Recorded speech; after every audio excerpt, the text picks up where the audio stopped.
ออกก่อนอันนี้ปั้นน้ำน้ำออกเขาจะเอาน้ำไปออกใส่ประเดกแล้วก็มาใส่กล้วย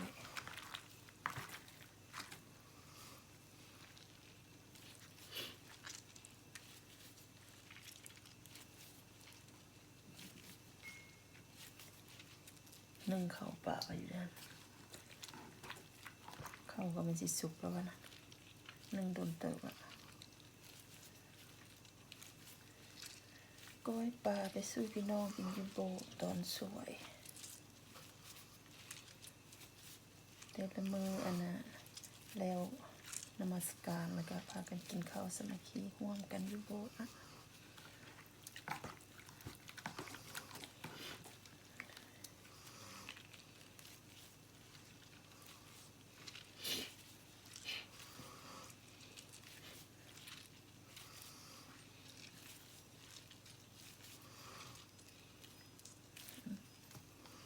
หลายเติบเด้อปลา3 ตัว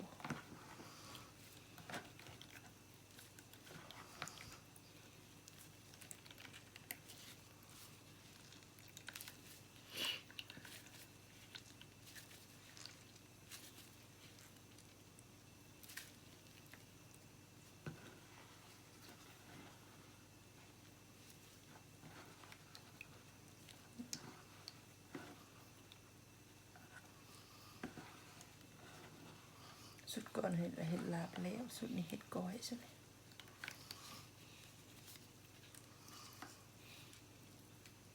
นี่ได้ละน้ำมะนาวนี่จะไปออกใส่ประเดะนี่ซีนปลาปั่นออกจากน้ำมะนาวเดี๋ยวจะไปออก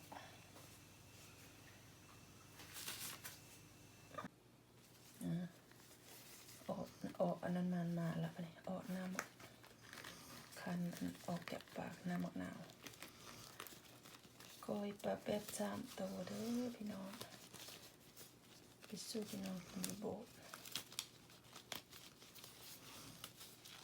อีกคันปั่นเอาน้ำมะนาวออกเรียบร้อยแล้วเนาะอันนี้หนังมันเดี๋ยวนี้ลวกแล้วซุกหนังในลวกซุกซีนมันดิบซีนหั่นพุ่นนะซีนหั่นได้พุ่นเป็นลายเตยเลย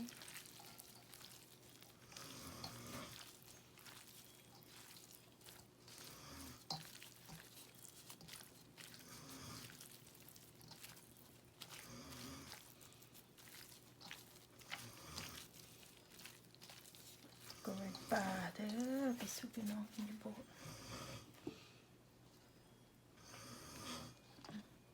อันนี้น้ำมันใส่น้ำออกน้ำมันปั่นออกนะน้ำมะนาวใส่เกลือนัว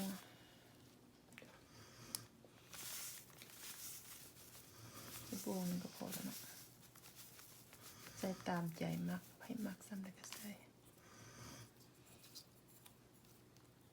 ปลามันนัวอยู่แล้วเราก็ได้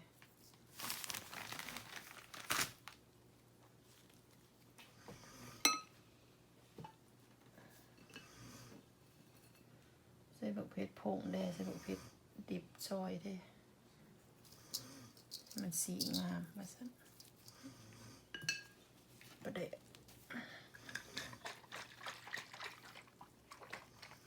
ซื้อประเดะกวดเลยประเดะต้มเรียบร้อยแล้ว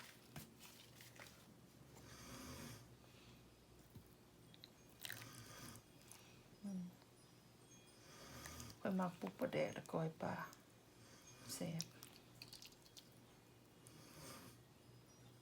ใส่ซีบัว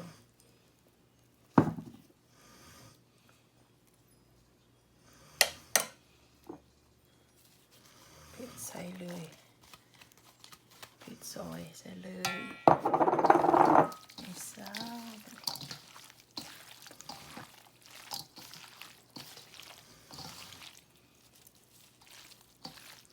ซีนหั่นดีใส่พวกหนาหามากมันได้แล้วโอ้เป็นสีส้มครับเลย ออกมามะนาวอันปั่นออกจากปลามาใส่อีก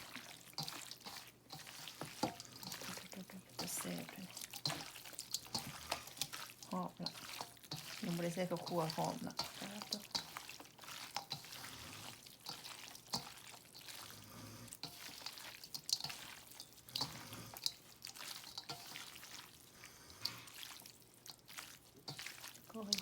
โกยปลาสด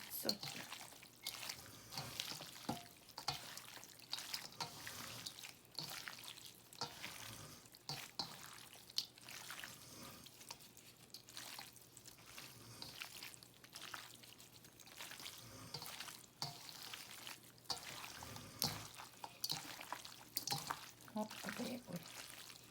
ปลาเป็นตะแซ่บ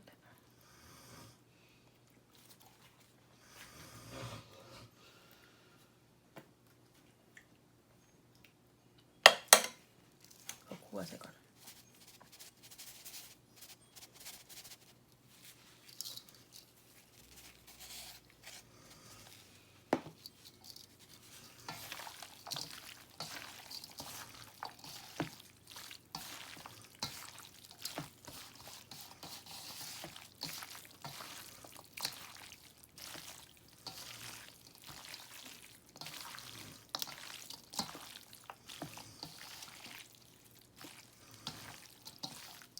หอมข้าวคั่วเนาะหอมโอ้หอมแต่แซ่บ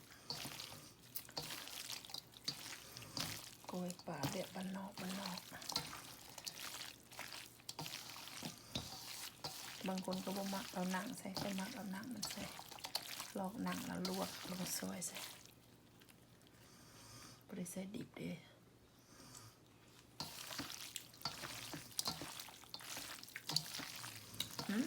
แซ่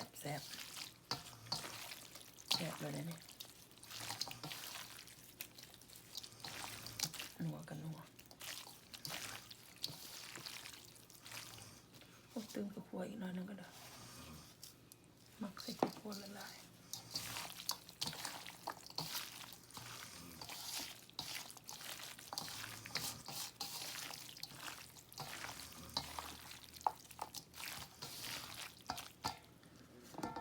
ทั่วใส่แบบนี้นะ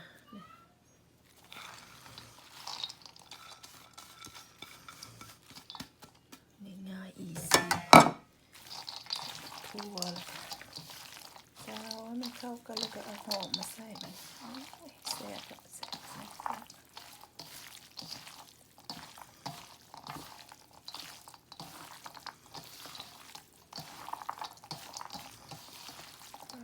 ตัว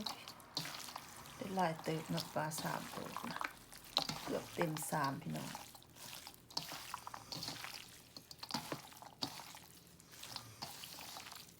ลายเติบนักปลา3 ตัวโอ้โทนะ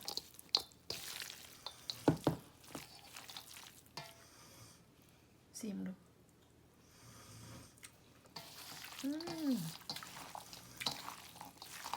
แซ่บส้มนัวปุกประแดกแซ่บหอมใส่บะนี่หอมซอยเรียบร้อยแล้วใส่โอ้เฮียโอ้เฮียหอมข้างหลังเลยแซ่บ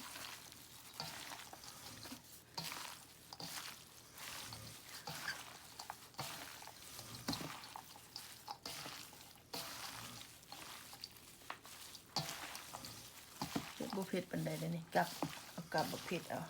ใส่มากเผ็ดอีก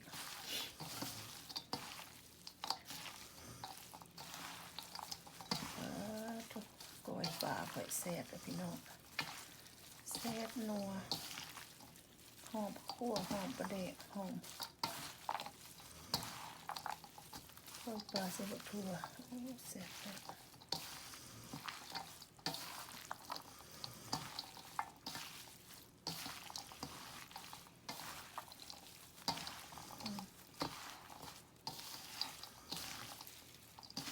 โดนเราบริเห็ด